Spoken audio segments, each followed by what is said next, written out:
Having a blinking orange light on your Rogers router usually means it's struggling to connect to the internet. Specifically, it indicates a no signal or activation pending state. This is often linked to the WAN, Wide Area Network port. Think of it like this: a solid green light means everything's connected and working perfectly. Orange or amber indicates a problem like no internet, and red usually means a hardware failure. In Rogers' case, a blinking orange light signals that the router can't establish a stable connection with the Rogers network.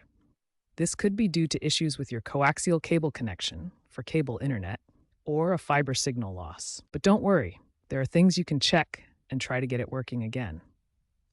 Start with the basics. Power cycle your router by unplugging it for 30 seconds and plugging it back in. Inspect all cables for damage. Make sure they're securely connected. Ensure the router is in a well-ventilated area to prevent overheating. Use the Rogers One app to check for service outages in your area or run diagnostics. If it's a new router or after a reset, make sure it's properly activated via the Rogers app or website.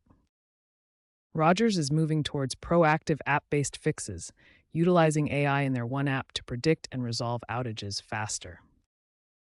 However, for any persistent problems, do not hesitate to contact Rogers support directly.